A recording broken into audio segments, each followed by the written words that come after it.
Olá, boa tarde. Eu sou a professora Juliana São Luís de Barros. A minha aula de hoje é citologia e biologia celular, ou seja, toda a biologia de uma célula. Eu costumo dizer que a aula de citologia é a base, é o fundamento para a gente se entender o conteúdo de biologia e cito célula, logia e estudo. Então, é uma ciência que está dentro da área da biologia que é responsável por estudar todo o universo, toda a atmosfera celular.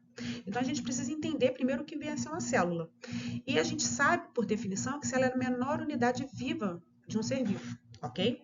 Unidade essa, em outras palavras, que é a menor unidade morfológica e fisiológica de um ser vivo, né? Morfofisiológica. Morfo relacionado diretamente à morfologia, ou seja, ao seu formato. Uma vez que se entende célula sempre uma coisa redonda, e não é, né? A célula pode ser quadrada, retangular, triangular, ou seja, diferentes formatos dependendo da forma de vida. E fisiológica diretamente relacionada ao seu funcionamento, à sua fisiologia, ou seja, à sua especialização. Então, levando-se em conta a definição de célula, podemos considerar que toda célula essencialmente, fundamentalmente, tem que ser composta por uma membrana plasmática, que é uma membrana ou uma película que delimita todo o conteúdo que fica guardado, arquivado ali dentro, que a gente vai chamar de citoplasma, né? Citosol ou hialoplasma, que é um fluido gelatinoso, com alguma composição bioquímica bem característica, que ajuda o quê?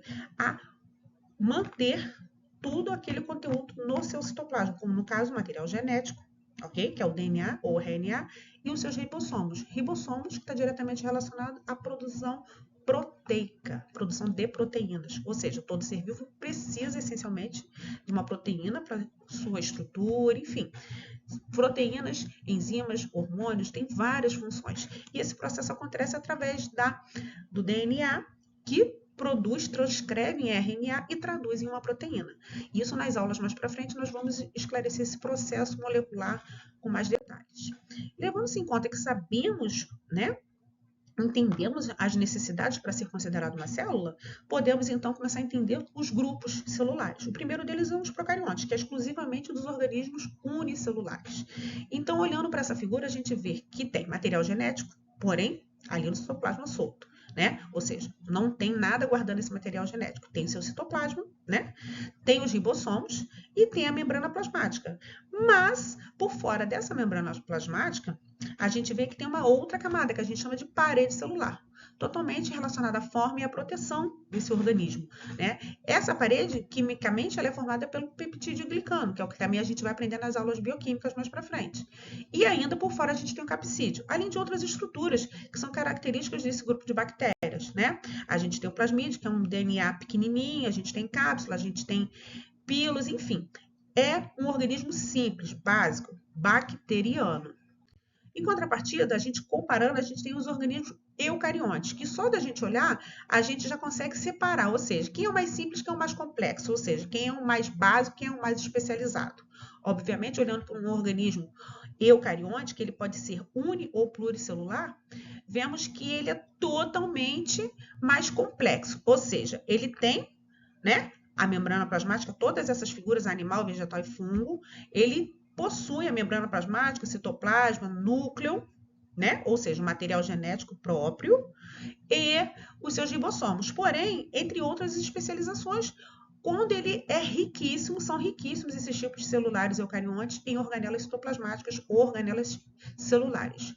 Cada uma dessas organelas tem por função desempenhar uma função totalmente especializada, específica, como digestão, respiração, produção de proteínas, de lipídios, enfim, transporte, armazenamento. Então, a gente vai aprender ao longo das próximas aulas toda essa questão, toda essa situação que essas células complexas, mais evoluídas, não tão primitivas quanto as procarióticas, elas realizam e são de suma importância, ok?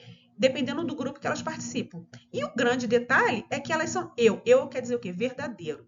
O que a gente chama atenção para a gente separar os dois grupos é que lá nos procariontes, quando observamos, vimos que o material genético estava disperso no citoplasma. Aqui, o que nos chama a atenção é que possui uma membrana guardando esse material genético, que a gente vai chamar de carioteca, ou seja, possui um núcleo individualizado.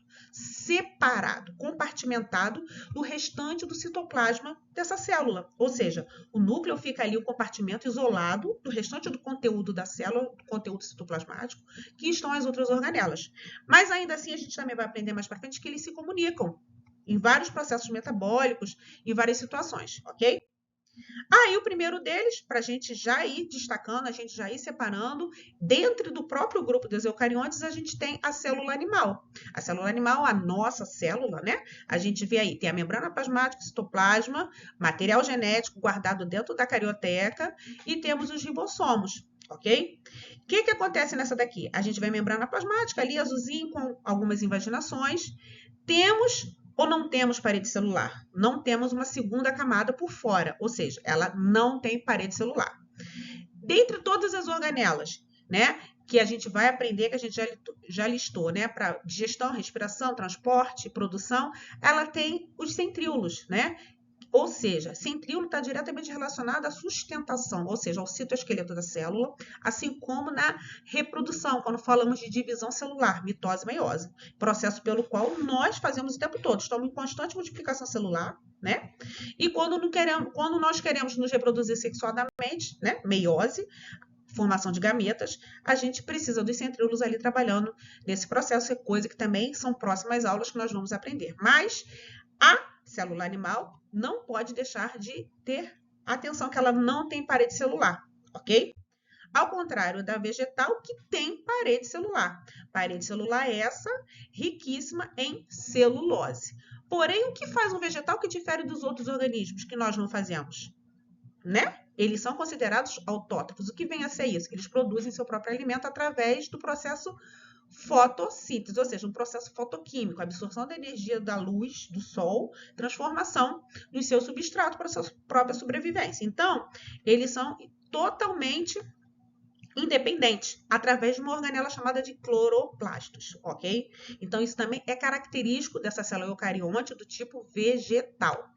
Além de um grande vacúolo central, armazenamento de água, tá? Então, assim, não deixem de ter atenção que isso é exclusivo dos vegetais, por isso que eles são considerados autótrofos. Já uma célula fúngica, ela tem características que se assemelham à célula animal, assim como da vegetal, porém também tem a coisa que é só dela, como um pequeno vacúolo central, vacúolo digestivo, e a sua parede celular que é exclusivamente formada por quitina. Opa, não tem nada a ver com a parede celular nem da bactéria, nem da vegetal. Animal já não tem mesmo, então, matei a charada, é o quê? Uma célula fúngica, é um fungo, tá? Não possui cloroplasto, não possui centríolos, então a gente vai aprendendo por aí e vai separando e vai memorizando. Aí vem a situação do vírus, que não dá para confundir. Vírus não tem célula, ou seja, levando-se em consideração aquele primeiro slide, né? Quais são as estruturas? Tem que ter membrana, citoplasma, material genético e ribossomo. Vírus não tem, tá? Então, eles são considerados organismos acelulares, ou seja, parasitas intracelulares obrigatórios. E o que vem a ser um parasita? É algo que precisa de um hospedeiro. Então, ele precisa de uma célula hospedeira, no caso a nossa, ou de outro hospedeiro, qualquer de outro animal, para poder se desenvolver e se aproveitar do seu metabolismo, porque ele não tem um metabolismo próprio. Para ele fazer tudo que ele tem para fazer, inclusive se reproduzir, que é o principal, né? Função dele se reproduzir para causar as infecções, olha o Covid aí, ok? Que já passamos, ele precisa de uma célula hospedeira, por isso que ele é considerado parasita intracelular obrigatório. E ele não tem membrana plasmática, né? Ele não tem as outras organelas, conforme eu já citei. Levando-se em consideração tudo que a gente aprendeu, tudo que a gente viu, eu gosto sempre de finalizar a aula com um mapinha mental, né? Com os principais pontos, como tá lá, os procariontes, organismos exclusivamente unicelulares. Os eucariontes, ao contrário, já pode ser uni ou pluri, separado pelos organismos autótrofos, que vêm a ser as algas e as células vegetais, ou heterotróficos, né? Nós, célula animal, os fungos e os protozoários. Então, assim, vale muito a pena tentar, né, guardar esse mapa mental. E para quem ainda gosta mais de levar, né, mais exercício e numa forma até mais dinâmica, uma brincadeira. a gente tem essa tabelinha aí, que a gente pode chamar até de jogo da velha, que a gente lista todos os componentes celulares, suas respectivas funções, e ali a gente tem uma coluna da bactéria, né? Da bactéria, célula procariótica, ou da eucariótica, que tem as plantas e os animais. E ali, numa brincadeira com um colega, numa sala de aula ou em casa, a gente vai falando parede celular, o que é? Proteção, estrutura, quem tem? Marca o X, positivo. Bactéria, planta, animal tem? Não tem. E nisso daí a gente pode fazer uma contagem de pontuação, ok? Bom, gente, esse foi a nossa aula de hoje. Levando-se em consideração que é só a introdução, é só o início. E nas próximas aulas a gente vai dando sequência, né, em cada uma dessas organelas, de toda a sua morfologia e sua composição bioquímica, ok? Obrigado aí, uma boa tarde. Até a próxima aula.